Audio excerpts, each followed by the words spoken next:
Mirëmbrëma të dashur, tjetër episod të emisionit Udhëtim. Këti emisioni ku eksplorojmë jetët, arritjet, kujdesin dhe kulturën tonë lokale, rajonale e kombëtare, përmes njerëzve të cilët kanë lënë gjurmë dhe vazhdojnë të lënë ende. Sonte kemi nderin të kemi me ne një personalitet shumë dimensional, publicist, studiues, poet, prozator, eseist, filatelist, një zënjë shpikator i kulturës miritore dhe shqiptare, i vlerësuar me çmime të rëndësishme letrare dhe kombëtare, autori 10 librave e studimeve pjesëmarrës në konferenca të ndryshme dhe nderuar nga shumë institucione brenda e jashtë vendit.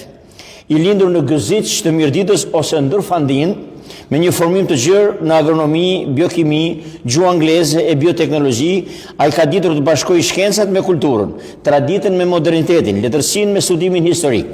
Në brevin e sotme do të bëjmë një udhëtim të gjatë në rrënjë dije, letërsi dhe pasion. Me shumë kënaqësi mirëpres në bashkëbisedim zotin Gjon Marku. Zoti Gjon, mirë se erdhët. Mirëmbrëma dhe mirë se ju gjeta. Për audiencën, Gjon Marku është një bashkëkohësi imi në jetën studentore në Tiranë, por është personalitet që ka qenë i ftuar në disa mediume dhe media të ndryshme, madje edhe në Radio Vatikanin. Një opinion juaj rreth emisionit Udhëtim. Në kryet herës, unë ju uroj sukses për këtë emision kaq të rëndësishëm. E kam ndjek emisionin, kam pa përmasën dhe formatin e tij, i cili i është shtuar vlerave të një qyteti siç është Lesha. Për zgjedhja kujdesshme, mënyra e ndërtimit të emisionit dhe ajo që ka sjellë emisioni duket se ka sjellë një risi të re dhe është një vlerë e re dhe e rëndësishme për këtë qytet. Sipas, kështu që unë smet e gjatë tjetër vetëm t'ju uroj suksese dhe uroj që ky emision ta ruaj këtë format dhe këtë nivel kulturor dhe të mendimit. Faleminderit që pranuat ftesën, është kënaqësi edhe jona me pjesëmarrjen tuaj këtu. Ndërkohë që bëjmë me dije që ky emision zhvillohet si dhe shumë herë të tjera në ambientet e restorant Dashi me pronar zotin Afrin Dashi, i cili meriton një falënderim të gjerë dhe të madh nga unë dhe Agustin Cini, por dhe nga të ftuarit dhe posaçërisht edhe nga zoti Gjon që është i ftuar sonte. Unë e kam ndërtuar pyetësorin të fragmentarizuar të ndarë sipas jetës dhe do të kisha dëshirë ta filloja në fillim me fëmërinë tuaj. Atëherë, zoti Marku, lindja në Gëziç të Mirditës, çfarë kujtimesh mbani nga vitet e para të jetës tuaj? Atëherë, fëmia ime, unë jam fëmia i 10 i nanës dhe babës tim. Jeta ka pas luhatjet e veta, por dhe dramat e veta. Në moshën 10 vjeçare, në klasën e 4, unë kam met jetim pa babën, i cili ka pas një smunje të rëndë. Në atë kohë, nana ime u shkput nga puna dhe merrshe me ne, edukonte ne. Pra një sakrificë do të thoja unë në nonës tuaj? Ajo ka qenë një sakrificë shumë e madhe, ka qenë edhe një mund dhe mundim shumë i madh sepse kushtet ishin tilla. Ne motrat dhe vëllezërit pothuajse jemi të gjithë të shkolluar dhe të shosh të gjithë në shkolla nuk ishte e lehtë në atë kohë. Nuk ishte lehtë me përballuar edhe jetesën, që ishte shumë e vështirë dhe shumë e lodhshme. Çfarë ndikimi patën familja edhe pse në vështirësi, siç e cituat dhe ju, dhe ambienti miritor në formimin tuaj të hershëm? Atëherë, unë i dedikoj gjithçka nanës time, të ndjerë, natyrisht dhe motrave dhe vëllezërit mi, po sidomos nanës time, e cila parësore për mu kishte mësimin, për mu kishte tisha mirë me shnet dhe të kisha përparoja mirë me punët e përditshme. Natyrisht, nana ka qenë një gur themeli në formimin tim, në atë çfarë ka udhëheq mu në jetën time. Unë, kur kam marrë klasën e 8, më ka lënë një vit pa shkollë, duke qenë një ndër nxënësit më të mirë të kooperativës bujqësorit në Fushazit, të disa shkollave. Dhe më kanë thënë ti nuk do shkosh në shkollë, sepse ke shumë vetme nga ajo familje me shkollë. Motra ishte në shkollë të lartë, vllai në shkollë të lartë. Dhe pa donin të ndalonin kultivimin e dijes. Për arsye pa arsye. Pa arsye. Kishte edhe një arsye të kotë, thoshin e dum për kuadrën kooperativ. Kuadër me 14 vjeç që marron klasën e 8 nuk e di se si ishte. Unë kam nejtë atë kohë një vit në shtëpi, pastaj motra eme që jetonte në Reps dhe pranë Rapi, një spas, më kanë marrë mosi fëmijën e tyne dhe unë kam marrë shkollën e mesme në Reps. Aty pastaj i dedikoj shumë shka njënit prej mësuesve të mi, i cili ka qenë beqar mosaj, Ai pas vajtjes atje dhe pas një hopi shumë cilësor në hartimin e klasës 8, ku hartimi ishte bën shkak, Prang Baloj ka një spas. Indjeri profesor Baloj. Baloj e ka përmend duke rrugtu një grup gazetarësh drejt Tropojës, ndalojnë gëzish dhe hartimin te me marrin dhe atëherë na kishte ra Naim Frashëri, Mjeda dhe Temelir dhe unë marrë dhe bëj një hartim duke e titulluar Djali pa nan, faktur isha djali pa bab. Hartimi duket se aty në ju bani përshtypje dhe u bo shkak për të bën gazetën Bashkimi një shkrim si modeli i një I bie këtu e në vitet 70, në vitet 81, pra fiks në vitin 1981. 81, Dhe pra vërsisht gati 50 vite. po, kjo hartimi kishte lënë disa gjurmë, vjershat e para si kemi bërë gjithë ne, vajtja në shkollën e mesme, Beshar Musaj ka tregu një vëmendje jashtëzakonshme. Edhe Beshar Musaj njëri ka vdek, ka qenë nga Vlora, një burr me temperament jashtëzakonshëm, ishte drejtori i shkollës në atë kohë. Ai duket se pikasi shpejt një lloj talenti që unë kisha në atë kohë, edhe pse unë shkollën e kam nisë në nëntor. Ishte shumë e vështirë për të kompensu nga shtatori në nëntor, sepse nxënësit e tjerë kishin hec, por në fund të semestrit të parë, unë kisha rrit një statur të caktuar dhe kisha kompensu ato mungesa që ishin bërë për atë vit. Pastaj gjatë viteve të shkollës mesme, ai ka marrë poezitë e mia, gjithmonë ishin hartimet e shkollës ishin vendosur në korridoret e shkollës, po ai kishte edhe një shok të vetin të fakultetit te gazeta Zëri i Rinis. Dhe dërgonte shpesh hartimet ose poezitë. Cikle poezish, fillesat e krijimtarisë. Aty ka dhe një nisje. Prandaj unë e koordinoj këtu familjen, nanën time cilës i dedikoj absolutisht gjithçka. Nëna ime ka sakrifikuar në mënyrë të maksimale të mundshme, me buk pa buk. Siç ka qenë koha. Siç ka qenë koha që unë të shkollohesha, por që mu mos mungonte kur gjallë. Zoti Gjon me intuitën e tij ka deportuar ndoshta në mënyrë të veçantë edhe tek ideja që ne kemi patur tek emisioni. Pra gjatë udhëtimit të çdo personazhi ne bëjmë kujtesa dhe kujtime për ata që kanë ndikuar në formimin ton dhe meritojnë një vlerësim të gjithë ata të ndjerë që kolegu im Gjon i përmendi gjatë rrëfimit të tij deri në këtë moment. Ju keni një arsim të gjerë në shumë fusha. Agronomi, biokimi, anglisht, bioteknologji. Çfarë ju shtyni drejt këtij spektri kaq të larmishëm të dijeve? Atëherë unë fatkeqësisht nuk kam përcaktuar dot asgjë në jetën time. Thash që në klasën e 8 një kryetar këshilli që të asaj kohe që quhej Gegloku dhe ai rron nuk pranoi të më japi mua drejtën e studimit dhe unë vajta më mori motra për shkuar në shkollë mesme. Po dhe kur marrova shkollën e mesme, unë kam bërë 3 kërkesa. Kërkesa e parë ishte histori, gjeografi, gjuhë, letërsi dhe gazetari. Gazetarinë e kishim pse Beshar Mosaj donte gazetari. Unë dosha gjuhë, letërsi ose histori, gjeografi. Po ishte 3 kërkesa ku njëna duheshe ku të ketë nevojat dheu. Kërkesa e 4 e imi ishte ku të ketë nevojat dheu. Dhe mu më dërgun ku kishte nevojat dheu. Për agronom. Se që janë dasht ka shumë agronoma në Mjëdit Martin, këte unë nuk e di. Dhe është diçka e çuditshme, në fakt. Marrum fakultetin e agronomisë. Por para se sa ju të vijoni me fakultetin, duhet të bëjmë një sqarim se është çudi realisht se një pjesë të madhe që kishin rezultatet, po të themi ne, absolute, për të mos i lënë pa shkollë, sa për të mbyllur gojën, i dërgonin në agronomi. Po, një ndër cilët edhe unë natyrisht, por tani unë bindem që nuk na ka rënë keq. Po kërkoj falje ndoshta për nërhyrjen kështu, po kolegët tonë me emra të spikatum, jo vetëm fushën e letërsisë, por edhe gazetarisë, kanë përfunduar në fakultetin e agronomisë, për të cilin edhe unë edhe ti patjetër jemi krenar, sepse është i vetmi fakultet që në atë kohë dhe në këtë kohë ekuivalentizohet shumë lehtë diploma me diploma europiane, unë e kam të ekuivalentizume. Po ne kemi Martin Lekën. Jeni në personalitetit e mëdha. Ish zëvendës drejtori i RTS-s. Ish zëvendës drejtori i Radio Televizorit. Po kem Arash Mirashin. Ai me ato emisionet mrekullueshme, me librat e fundit mrekullueshëm që ka bërë tregon.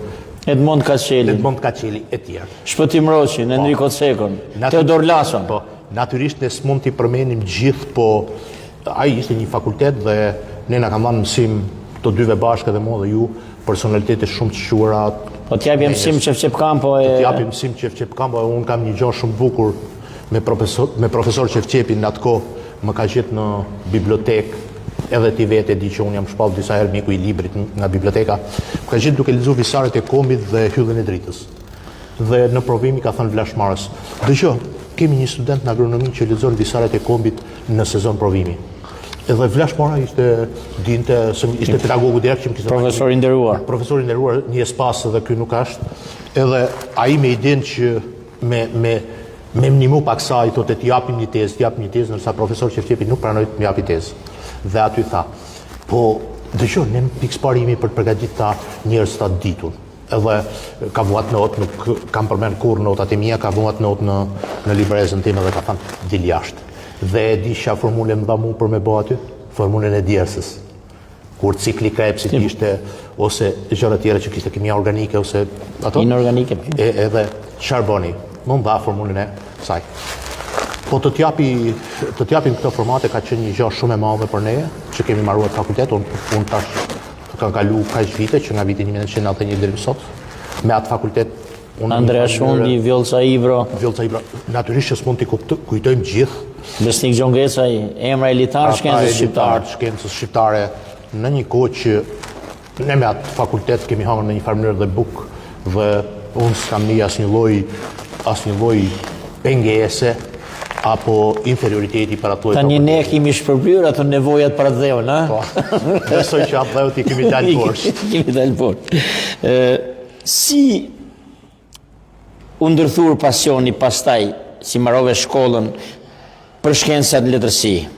Dhe si erdhi ajo letërsia pranë jush? Atëherë letërsia nuk ka... Natyrisht kishte filluar, po si u ngjiz për të bërë pjesë e jetës tuaj? Kur mbarova fakultetin, më caktuar krye agronom në kooperativën e Simonit.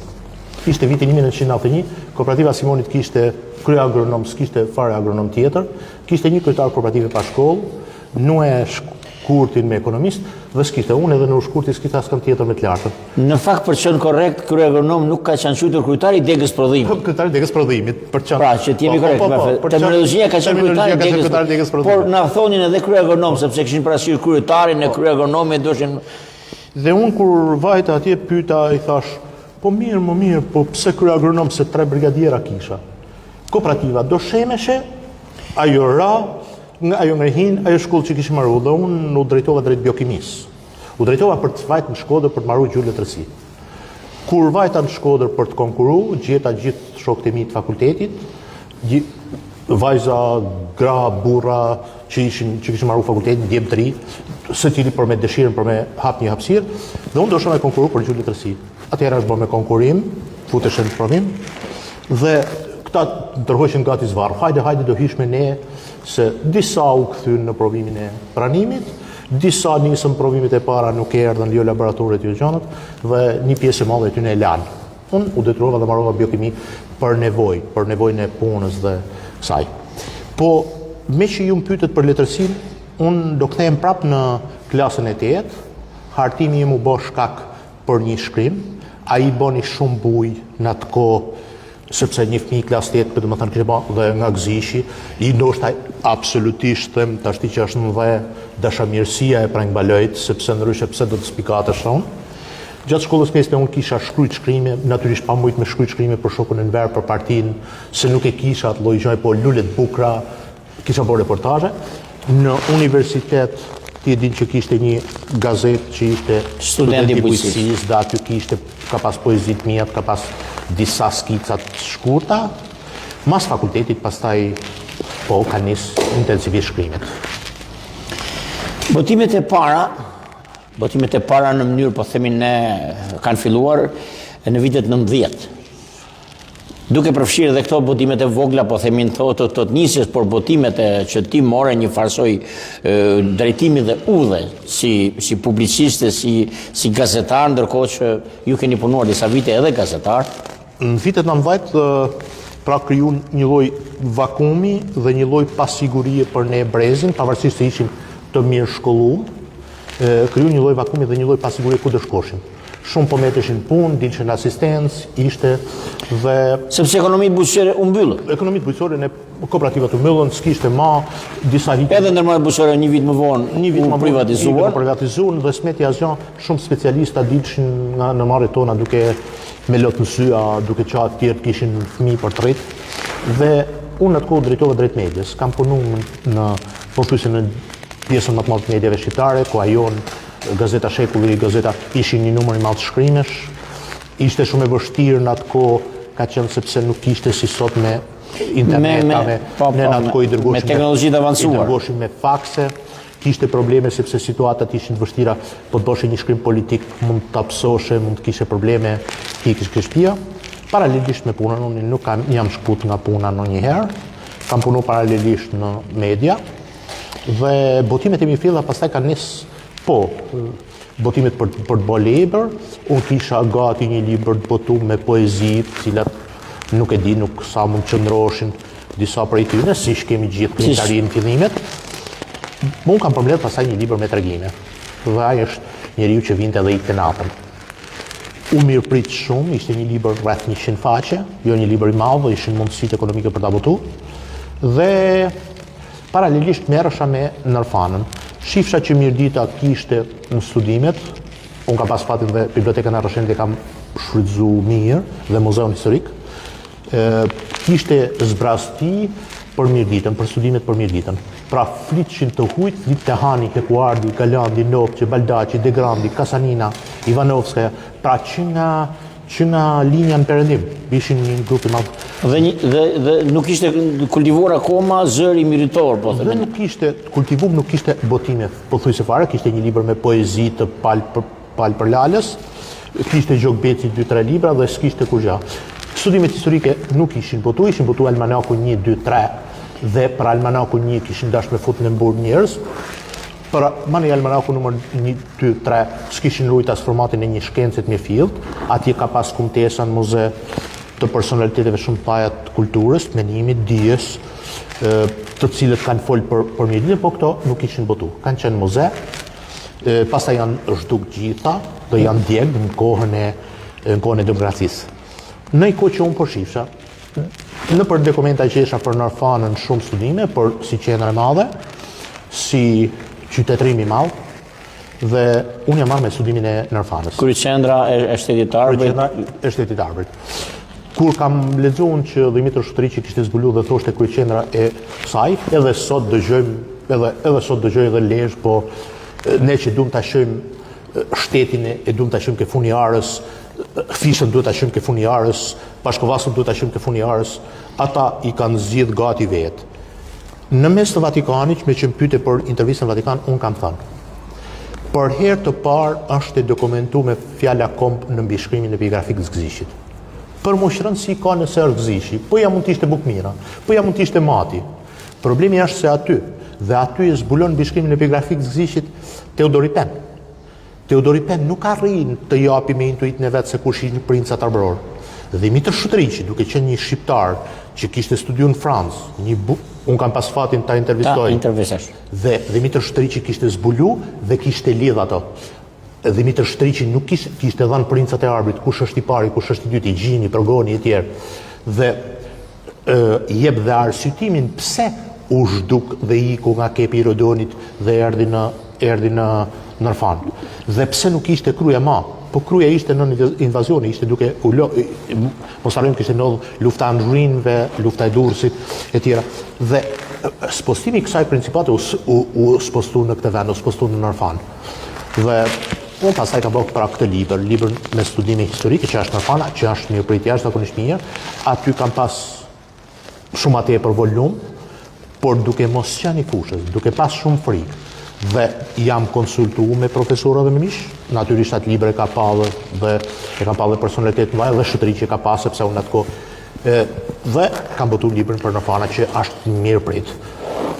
Në ciklin e veprave letrare që ju keni shkruar që janë dikun të rreth 30 për të numëruar rënd pas rëndit duhet kohë, ju keni livruar pothuajse të gjitha gjinitë e publicistikës, keni livruar prozën, poezinë, romanin, esen, si e zgjidhni gjinin për cilin ju vendosni shkruani në moment të caktuar? Apo? Unë thash që kam botu tregime për para poezive. Po tjetë për ashtu gjithë ne kemi nisë me poezin. Veta Golli, vetë Kadreja ka nisë me poezin, apo me shkrimit në gazeta.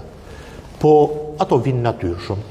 Kishte gjana shumë bukura, kam lexuar romanin Lule, i cili të matit ty, manit mund, Fabian Barkatës, dhe cilin do që e lexon romanin e Fabian Barkatës.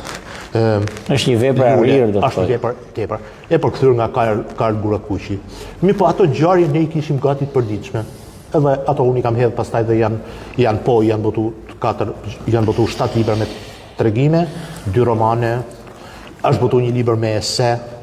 Eset kishin dhe një gjallë, do botoshin një libër me ese. Po ka agronom që nuk është dridh trupi kur ka pa rektorin e Universitetit Bujqësor që ka dalë në televizor duke qasë se u dojsh biblioteka. Aty ishin kumtesat tona, ishin temat e diplomave tona, aty ishin studimet, ato ishin gjanët. Dhe kishte biblioteka ma e madhe e Ballkanit për bujqësinë. Ajo ju bu flaka. Bibliotekës Rosheni. Shmenduri, do të thoja, e kohës. Bibliotekën e Rosheni. E frymëzuar keq nga njerëz nuk di si të bëhen. Ne në vitin 1997, kur ka pëlqit rëmujat edhe në Roshen, Rosheni nuk ka digazion, nuk është si Mati, nuk është si Berati, dhe ne kemi marrë Jonën. Jona ishte fëmijë i vogël, dhe kemi vajt një dhomë kishim, djetoshim të në marrë ujnave dhe kemi nejtë të biblioteka. Kur kanë ardhë për të thy bibliotekën, unë kam thënë merrni raftat, se raftat janë shumë të naltë, se hapësira e bibliotekës ishte shumë e naltë dhe ashtu ishte ndërtu, po librat që do gjonë, librat i hedhin për tokë. Dhe në fakt nuk u dojsh kur gjanë, nuk është dik dhe kështu. Kështu kanë botë të tjerë me muzeo, kështu kanë botë të tjerë grupe të caktume dhe... Cila prej veprave t'juja do ta vlerësonit sipas jush si më të arrirën ose që jeni ndjerë ose ndjeni më mirë me ta? Unë kam një vepër që nuk është vepra ime, por është vepra ime dhe të tjerëve, që nuk mund të realizohet ma, dhe ajo është antologjia e mendimit sot. E mendimit sot për Mirditë. Është intervista me Dimitër Shuteriqin, është intervista me Koljakovën, me Kadaren, me Aleksandr Sipqeviqin, me Robert Elcias, me Petr Bartlin, Ile Kadarena me Sadion e ka quajtur pasaport, Po, Kadare ka fol me super relativa për atë libër, edhe për Mirditën, dhe shfarno. Unë thosha dhe një gjosha kolektimi, hama ku ka qenë këtë qytetrim që na thuti, sepse të lexosha çdo ditë në bibliotek, shkosha dhe diskutosha te puna, më thoshin ku ka qenë këtë qytetrim Mirditë. Këtë gjë ma ka thënë edhe Marin Mema, kur kemi fol për Oroshin, kur kemi bërë filmin, edhe i kam thënë, po këtë qytetrim është aty në dokumenta. Kadaren unë e kam pyet, i kam thënë, profesor ti që arritje ta bësh atë gjë kaq të madhe me prillin e thyr, që jep gjorgun atje duke shku, i them, ke qenë në Rosh? Jo tha, po pse duhet shkosha unë në Rosh kur e kisha tona në letra? Atëherë unë nisa me bërë një libër me intervista, dhe thash do të intervistoj Shuteriqin, Koljakovën e kam intervistuar në Azilet Pleqve, edhe nisa një libër me intervista me i thanë këtyne, por e qa është Mirdita, se Mirdita kështu po më dite mu me letrat jashtëzakonshme, mu më akuzojnë edhe se je për Mirditën. Po unë për pukën do të studoj, unë për pukën di se të nditë në rri me letra për Mirditën. Po ti e shkëmbush për të vërtetën, naturisht do të akuzojnë. Ka një gjë, më i kom që ka thënë shumë bukur, ka thënë, kur i kemi bos temën e Mirditës, ta shkum Tiranë, u grinëm, se na thënë, Vitor Gjikola thote do të vejmë një gjethe me tri kështu lisi, sa është Trinia Shenjt o ati jemi, disa piktor, miku i joti madh, Pjetër Marku, na kishte ardhur me një parkrenari i lirët për latit, të tjerë dhe unë, jo përse ishte prekëzishi, po sepse identiteti më i madh i Mirditës është sistema e ardhur. Edhe vetë sistem është me fillim sistem. Atëherë është parkrenari i lirët për latit, nuk thoshte kur gjë, është unikale, është gjetje e jashtëzakonshme shqiptare. Dhe ne u bë debati, ne s'pëlqoshim pe, u ndam dy grupe, ishin marktir ta një grup i madh, dhe ky debat u spostu në Tiranë, dhe vajtëm te Mojko Mzeqo. Mojko Mzeqo tha, si menon ti. Refki Gallapeni ishte ka fitu edhe çmimin e dytë në kur është bërë Shpallja e Pavarësisë, 100 vjetori Shpallja e Pavarësisë, dhe unë i shkoj Refki Gallapenit i them, lutem, e stilizoj dhe e bani, si do vetë si laps, si do vetë kështu. Kur fillun ati akuzoshin Refkiun, thoshin ky është serb, ky është musliman, ky është kështu. Ai ishte një piktor. Ai ishte një Një profesionist i dur art, do të thonë, se ka realizuar mjaft. Një profesionist dhe dur art. Po kur vajtëm në Demoj Komzej, që ai kishte prodh libër, si qëndron në bluz, si qëndron këtu, si qëndron, edhe thotë si menoni. Edhe unë i them, masi i thonë këta, kishim dhe të persekutu, aty lekështin me idenë që mos ta bëjmë, stema nuk ka komunist e pa komunist. Edhe unë them që menoj, thotë, që menon ti, Gjon, unë Demoj Komzej e kam intervistu, si që kam intervistu dhe Aleksandr Meksin. Ne kishim bërë për të shku te ky dhe te Aleksandr Meksi. Edhe, si menon, thotë, gjithem unë, për këtë arsye dhe jap argumentet e mia pse duhet të jetë kjo. Zonjë dhe për krenarin e Lirët Parlatit, ai kishte stilizuar dhe me krysh, duke pas parasysh Mirditën, ka disa kryshe në për atë. Pra do të thënë, gjetin ai kishte bën profesioniste, nuk kishte. Edhe Mojkomi tha, po mirë tha, çfarë mund të diskutojmë tjetër tha. Kjo tha, unë tha menoj tha të njëjtën gjë. Ne tha, ju tha keni ardhur deri këtu tha të pyesni mua. Ka këtu tha që din më shumë se unë për Mirditën, sepse ata rrin gjithë ditën të lexojnë dokumenta për Mirditën, unë lexoj edhe për gjetjet në numër. Që ai ka temë, ai është ka qenë profesor në dy gjëra. Dhe thotë, pse duhet thotë, ajo dihet thotë, di për tropoj, di më shumë se sa unë për tropoj, pavarësisht se unë në tërësi jam profesor për atë punë. Dhe kështu la kjo, kështu ishte dhe studimet. Kjo antologji mendimi sotën për Mirditën është libri unikal që nuk sot janë një pjesë e madhe të vdekur dhe ai libër është një testament, do të thoja unë. Nuk është libër për Gjonin, sa që është libër për Mirditën. Është libër që të ka konsumuar shumë kohë. Ai ka konsumuar kohë, unë kam bajt nga këtu deri në Munich për të intervistuar Peter Bartley. Peter Bartley ka qenë një i ngushtë i Martin Thamajt. Unë ndoshta edhe prej atij kam bërë një studim pastaj për veprën e Thamës, të cilën e kam botuar, sepse ai fliste me një lloj simpatie të jashtëzakonshme.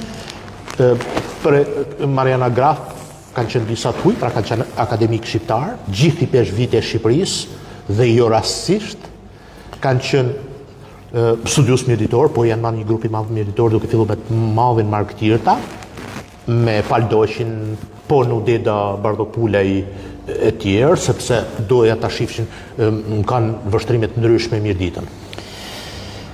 Unë jo pa qëllim ndër librat që zoti Gjon Marku ka botuar, kam sjell për audiencën këtu këtë libër, Non Tereza në pullat postare të botës. Libër që ka marrë, do të thoja unë, famë për mënyrën se si është ndërtuar dhe për personazhin. Diçka rreth personazhit të madhes Nën Tereza dhe për filatelinë që ju e ushtroni prej kohës, zoti Gjon. Po e nis për Nën Terezën, po do kisha dashur me thënë dy fjalë edhe për filatelinë. Jashtë Nën Terezës. Nuk mund të ketë trup diplomatike. Nuk ka ministër pa president. Nuk ka ministrit tonën që të ketë dhënë më shumë se sa Nën Tereza për shqiptarët. Nën Tereza ka qenë personalitet dhe figurë shumë e madhe, e cila Bill Clinton i thotë, tish nana e të botës. Kadareja jep vlerësime shumë të mëdha. Nën Tereza në pullat postare vërhet parë është botuar në Indi. Kur Shqipëria dhe shqiptarët nuk kishin një raport fort mirë me Nën Terezën. Ose më sa nguronin? Jo nguronin. Në për televizorit shqiptare është qujtë edhe një lavire që shkon kabareve tjerë. Në vitin 1993, Nën Tereza botohet për herë parë në Shqipëri. Po çfarë ndodh? Në vitin 1987 e boton Serbia Nën Terezën dhe boton edhe një seri më mrapa. Pra bota vjote ta bote këtë, ta botote, ta emetote në pulla postare Nën Terezën. Nën Tereza kishte marrë kur vajti dhe mori çmimin Nobel, Nën Tereza deklaroi jam shqiptare, kombi im është ky dhe ishte. Por figura dhe përmasa e saj është shumë dimensionale, shumë e madhe, e papërsëritshme në botë. Çfarë ndodh? Nën Tereza e është botuar në linja të ndryshme, është botuar Nën Tereza me vetëm portreti Nën Terezës nga vende të ndryshme, është botuar Nën Tereza me papët, sidomos me Papa John Paulin me cilin ka pas një raport, është botuar Nën Tereza me Dajanën dhe jo rastësisht, por me Dajanën kanë bë shminimin e disa vendeve arabe nga minat, është botuar me disa president të Amerikës, është botuar me personalitetet shquara të Europës, është botuar me personalitete arabe me të cilat ka bashkëpunuar. Nën Tereza ka bo shpesh edhe atë gjatë që ka në luftrat me mënyrat dhe me veprimet e saj. Si ka në luftat, ajo nuk ka marrë shpatën, nuk ka marrë as pushkën për të luftu, por Nën Tereza nuk ka hezitu duke vu veten edhe në rrezik. Mesazhet e saj, kontributi i saj, vizitat e saj e tjerë. Për mu, veprat që ka bë Dom Luzhezhi nëna dashurisë, Papa John Paul II, kur ka vajt për vizitë në Vatikan, Bill Clinton i ka dhuru atë libër. Kështu që Nën Tereza pra meritonte për ta bërë këtë libër. Ky libër nuk mund bëheshe, Martin, nga një italian, dhe nuk ka arsye të bëhet nga një italian, nuk mund bëheshe nga një francez, edhe pse mund duan ta kem koleksionin, dhe ky është libër që unë i kam kushtu kaq shumë vite, kaq shumë kohë dhe kam botu me shumë vështirësi. 2 persona në Ministrinë e Kulturës, që janë emra konkret dhe unë nuk kam hezitu t'i përmend edhe në televizore tjera, janë Eranda Badelli dhe Vjollca Dega. Unë kam bo projekt që të botoheshe ky libër dhe ato, masi Eranda Badelli më ka thënë mu, unë kam punu në postën qendrore, tha që do bësh ti, tha, do botojsh ta 118 pulla. Në fakt, këtu janë botu 12.000 ekzemplar. 12.000 ekzemplar. Dhe këtu janë botu gjithë elementet filatelik. Është botu pulla postare, janë botu kartë maksimumet, janë botu zarfat filatelik, janë botu bloshet filatelike. Dhe çfarë janë? Këto janë element specifik të filatelisë. Pra për ta shqipruar shqip, filatelia e shkencës që merret në studimin e pullës postare. Po, atëherë unë thash do kthehem në kohë. Dhe me falë për ndërhyrjen, duke e shpjetuar mund të bëri përshtypje kjo pull e imituar në, më thot Gjirokastër 1988. Atëherë, askush nuk e din se një ditës i kemi bërë shumë trumbetime për festivalin e vitit 1978. Në vitin 1978 që mori çmimin e parë. Është hera e parë që është spostuar flamuri nga Gjirokastër. Nga Gjirokastër, nga kudo, dhe ju dha një ditës jo rastisht, atëherë është debatu edhe me paraqitje brillante do të thonë. Por që më duhet ta evidentoj treshën që i dha formë Dorian Nini, i ndjeri Dorian Nini, me Mark Gjokën dhe të ndjerin Servetsara, po themi ne janë treshja muzikale, që dhe me grupin e burrave të parritshëm dhe me të madhen mrektrush. Pa diskutim, unë menoj që dhe kthehem dhe kam thënë Dorian Ninin e kam intervistu kur ishte në operat dhe bonte opera për Gjermaninë, kur ato këmon tona i ka fut edhe në një nga oprat dhe themi si futet bona, si futet Çiftelia në oper, atë e din Dorian Nini, se unë s'jam specialist asaj fuqe, po unë menoj që njishi aja kryesore dhe njishi pa tanë zerot mrapa do t'ishte zerot pa njishim do t'ishin zero, ishte Dorian Nini. Dhe ajo pullë imitu me këtu sa duket ka qenë indicje e rezultatit ose e... Kjo pullë e imitu me këtu është bë nga Naxhi Bakalli. Naxhi Bakalli vite ma vonë, kur u bë festivali vitit 1983, tha, një dita ishte ma mirë se sa në vitin 1978, por nuk mund t'jepeshe dy herë. Dhe të gjithë specialistët edhe Zhani Cikut, cilën unë e kam intervistu, apo specialistët, Dorian Nini më ka tregu edhe për skenat dhe prapa skenat, unë i kam botu ato të festivalit vitit 1978. Ama në vitin 1983, ata s'kishin ku shku. Dhe çfarë boni? Naxhi Bakalli zgjodhi vallën e kapuqave të nusës militore. Veshja popullore e nusës është një ndër veshjet më të bukura kombëtare shqiptare. Madje një ndër veshjet edhe më të bukura të Ballkanit. Askund është përmend shumë pak, po ajo fiton çmimin e parë në veshjet e mesdhellët. Dhe nuk e fiton në Shqipëri, po e fiton në Francë. Siç nuk shyti, shkoni merr Gjerdanin e Artë, në Dijon, Francës. Po, dhe isha të debatu me një pukjan, thotë jo, ka qenë ansambli Pukës. Nuk ka qenë ansambli Pukës, se kam intervistuar Nuk Shytin. E Nuk Shytin ka qenë në ansamblin e shtetit. Në ansamblin e shtetit. Dhe Nuk Shyti kur ka dalë atje. Atëherë kur ka shplesuar në Francë. Në Dijon. I është kputeli Çiftelisë. Dhe kur i është kputeli Çiftelisë, ka thënë kryetar komisionit, ka thënë ky ka një aparatur mrena, me 2 tela nuk bën kjo. Dhe kanë thirrë antarën e komisionit, një flautiste japoneze, flauti japoneze është një në botë, e kanë thirrë dhe ajo e ka provu me dham. E ka thënë jo, nuk ka këto. Kështu që ka provu akustikën asaj. detyrimisht qiftelia në shqytit është hap dhe ka ardhë deri atje ke shmimi, ka dhënë të shmimin e parë të festivalit. Ju gjatë udhës tuaj, udhimit tuaj letrar, artistik edhe të punës, jeni vlerësuar me disa çmime. Cili është çmimi që ju ka lënë më shumë bresa në karrierën tuaj, po themi në letrar? Po, nuk kam konkuru shumë në komisione për çmime, kam konkuru rrallë. Qarku i Lezhës disa kohë më parë, disa vite më përpara bante jep të çmimin Gjergj Fista dhe unë kam konkuruar pikërisht me antologji. Një grup njerëzish me cilëve edhe me editor tonë, në atë kohë mund të kesh qenë edhe ti punojnë si qarkut, punojnë si kulturës si qark, unë tham do ta heqësh antologjinë se çmimin do t'i japim Margujt. Okej. Unë thash dali libri jashtë kësaj. Në qark bëheshe një lloj praktike që do marrim pjesë këta, do marrim në këta do zgjedhim, nuk lishe çdo lloj libri. Vite më vonë unë kam bërë një libër një dita në vend i koveneve të qeverisë, që janë kovenet nga 1570 në 1912, prap aty më thanë hiq librin. Pastaj në vitin 2016 më thanë do heqësh prapë edhe librin me tregime. Jo, i thash.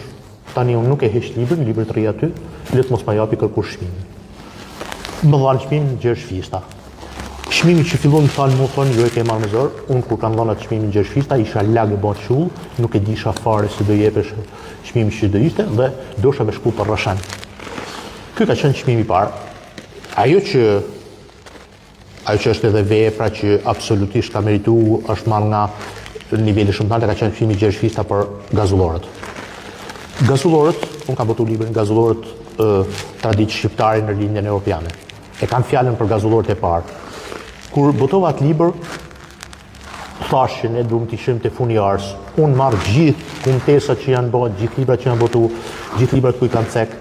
Kam vajt disa herë në Padova, kam vajt disa herë në Dubrovnik për këtë libër. Dhe më thoshim, jo po janë militor, jo po janë zadrimor, jo po janë këtu. Problemi ishte ku ka lind Gjon Gazulli, siç thomi na ku ka lind Skënderbeu, e duam këtu, e duam aty. Dhe unë kërkoj ku ka lind ose siç thuhet tani çdo mretresh të utën male. Që ka kalan. Që ka kalan, që ka atje. Edhe unë them këtu, takoj një spas në Gasprin, takoj Nesmarku më thot, unë kam kisha venos ta anatemoja shkrimin, bëja një shkrim kuna. Unë qeshti thëm, po bani më burr, po thot ai thot, jo thot, unë e di mirë ka lind Kukël. Them unë them kanë qenë Kukël, kanë qenë në Dubrovnik, kanë qenë Bushat, kanë qenë një degë në Puk, kanë qenë po gjazujt e Mirditës. Gjon Gazulli, që ishte profesor në Universitetin e Padovës, ishte ambasadori i Skënderbeut, për cilën Matias Korvini ban luftë me Dubrovnikun se donte në atë të vetën si astronom. Kur merr diplomën thot, unë vi nga famullia Filanven, që është të gjazujve atje, në juridiksionin e kishës madhe Filan, jam gjën i Gjin Gazullit e tjerë. Ja, Hydranqolla ka bërë një libër që titullon Gjin Gazullit, nga tronë emrin. Edhe ai nuk e ka pas nga tronë emrin me çita. Nuk e ka patur qëllim. Nuk e ka pasur qëllim që absolutisht ka bërë një libër. Se emrat tonë quhen Gjin, Gjon, Llesh. Po.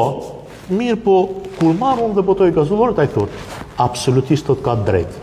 Atje thot tash kjo thot dhe unë s'kam ditë, se kam pa me argumente për ta pa në këtë pjesë. Aty unë kam marrë çmimin Gjergj Fista si studius, si ço janë çmime të tjera më ne. Ndër çmimet unë do të veçoj edhe çmimin ambasadori Paqes. Çfarë përfaqëson për ju ideja e Paqes si ambasador në këtë botë të trazuar, në këtë Shqipëri të trazuar, në këtë Lezhë të trazuar, në këtë Mirdit të trazuar, dhe jemi pikërisht ne ata, banorët e saj, komuniteti që e trazojmë. Ma shumë se sa kur gjam, trazon mrena vetes, jam i sigurt se trazon edhe ty apo gjithkan që ka 2 gram kultur, agresiviteti. Shpesh që thonë malsort, mjeditort, zadrimort. Ndaret shumë e thika. Në fakt nuk thonë se ne jemi shtetas. Ka dhe mëtej, fshatar qytetar. Fshatar qytetar. Bile i thash dikujt, me gjeni certifikat në gjeni civile të më thuj, ku e kam fshatari Martin Deda jo? Jo. Aty thotë shtetas e qytetari. Unë një gjoj këta se dunë mu kap me jo drejtori, jo shefi, jo kështu. Sa herë ka të shtit malësia e madhe, kanë shku 10.000 forcat mjeditës. Sa herë mjeditorët kanë luftu, s'kanë leju me hyja si turk atje, kanë bërë lufta atje zakonisht. Te ka thënë dhe Romeo Gurakuqi. Ka patur një aliancë të hershme të vizeve të Malësisë. Ata që kanë dy paremen thonë, kanë luftu 10.000 forca mjeditore, po të mos ishte mjedita në këtan, Dugagjinin atan dhe Malësia madhe manal, ka here mot Shkodra do t'ishte nuk do t'ishte kjo Shkodra. Do të ishte Ulqin. Do të ishte e Malizi. Kështu që mjeditorët për herë kanë shku, dhe Gjëlluli ka pas këto, nuk kanë pas krejert ato gjana që kanë minuk, ferrësh, shqiptarë tunë me thanë këto gjana, dhe Mirdita Malësia e tjerë kanë qenë pjesë kanë patur një marrëdhënie solide ndërmjet njëri dhe respekt të ndërsjellë. Atëherë unë do marr një fakt, është bo një lokal këtu që ka bë Preshnaj, edhe ka vu figurat atje. Një ditë duke diskutuar thash po, meriton të jetë aty Koltoma. Në vitin 1911 Koltoma bën atë Koltoma i Velës. Ka një figurë më të madhe se Koltoma për atë periudhë, ai e shpopullon gjithë Bregmatin dhe vret ka me kamen e Lezhës. E vret te ura matit. Dhe shaban turshit turën dhe e bëjnë Velën breshëri topash. Pra për të kap Koltomën. Tashti, mu më thonë që jo po dhe Gjëlluli kështu. Koltoma me djalin e vet e ka shoqëruar me bardh Koltomën, e ka shoqëruar deri në Orosh. Dhe e dyta, Koltomën e kanë kap njësoj si ata, e kanë lidh me konop militar, me kësha kanë lidh serb, dhe kanë qenë duke shu rrugës. Fati i madh i tij ka qenë që ai ka pështu me djalin e tij dhe me djalin e Gjëllulit. Këtë fakt gjithë e thonë. Po jo po Gjëlluli, po kështu u vran Mirdit. U vran Mirdit, më për 6 lej fizak si janë vran me ta. Që kanë qenë ata, se unë si të vritem vetë të isha... Nuk kam shkëtan borgjma. Kështu që këto janë gjona. Romeo Gurakuqi, si qëtat ju, profesorat nivellit nalë, po edhe të hujt, këto i sqarojnë dhe i kanë shumë të qarta. Gradualisht si pa ndjerë zonë minutat e emisionit tonë janë pothuajse drejt fundit, por unë përpara se ta mbylli do t'ju pyesja për projektit tuaj më të afërt. Çfarë keni aktualisht në përduar, një libër të ri, një studim të ri, një ekspozit apo? Unë kam hap 2 ekspozita filatelike në Tereza në pullat postare. Një në hiperzhinë e Rosheni dhe një në Suarek. Suareka është qyteti që është liru me tramvajt qeshor, si që unë kam ditë. Që ke datë linjën. Por Suareka ka pas edhe një lloj raporti të afërt me mua. Kam pikturat piktorëve të Suarekës, jam ftuar në disa evente të tij, unë kam dhuru për bibliotekën e Suarekës disa libra të të autorëve të tjerë që i kam grumullu dhe i kam shu atje. Dhe kam hap një ekspozitë atje.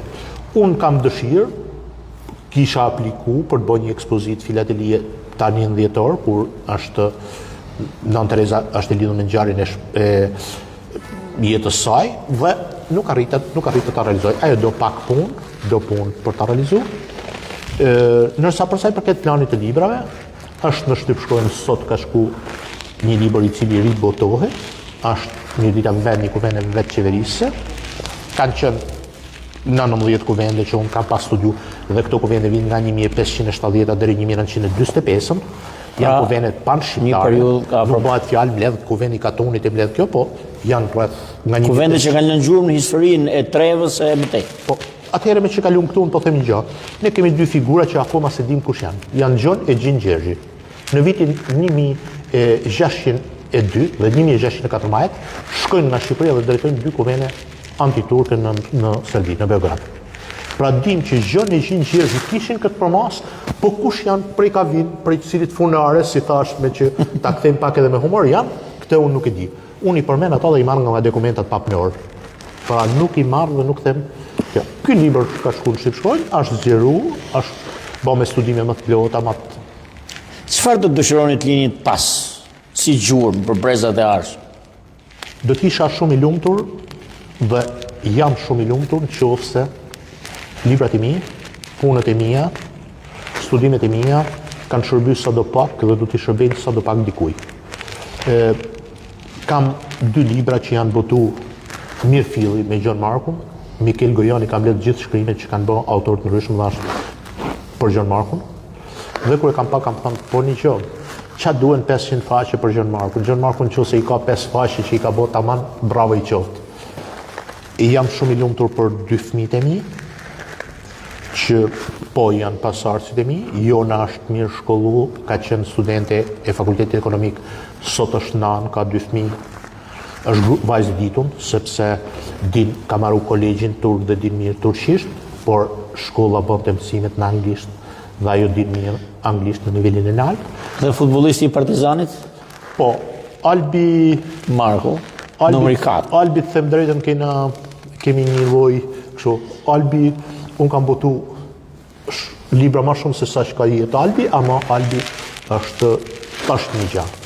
Albi në moshën 17 vjeçare ka qenë me Kombëtarin, U17. Pjesë e Kombëtarës, grup moshëve të Kombëtarës, një ndër lojtarët më cilësor të Superligës shqiptare dhe përtej kësaj, është realisht një lojtar me krim, se unë e kam ndjekur në të shumtën në rasteve, duke përfituar edhe nga raste se... Me që po shkojmë për qështja futbollit, më falë për nërprajnë, po unë e pranoj absolutisht që jam ignoranti atyne. Shpesh ti, Anton Gjoni, letë prajnë e kështu, më tregoni edhe se qa minuti e gjujti i quni nërsa unë të si maj men kur të maroj. Ne kemi fillu të dim dhe skemat të shi. Zoti Marku, ju falenderojmë për këtë udhtim të pasur ndije, të pastër shpirtërisht. Jo vetëm në dije të pasuruar, por në letërsi, në histori dhe në shpirt. Jeta dhe vepra juaj tregojnë se kultura shqiptare ka ende rrënjë të forta, si mirdita, që mbetet një vatër e pashuar krijimtarie, se pasioni dhe përkushtimi mund të ndërtojnë ura mes shkencës dhe artit, traditës dhe snesmës. Ju faleminderit për praninë dhe kontributin tuaj gjatë gjithë këtij emisioni dhe për gjatë gjithë jetës tuaj akademike dhe shkencore. E me qenë se kjo natë është një natë e madhe që përkon me natën e shënkollit, nga ky emision së bashku me Agustin Cinin dhe të ftuarin e radhës John Marku, urojmë besimtarve gëzuar e për shumë mot shënkollin. Nga unë Martin Dedaj, mirë dëgjoshim në emisionet tjera.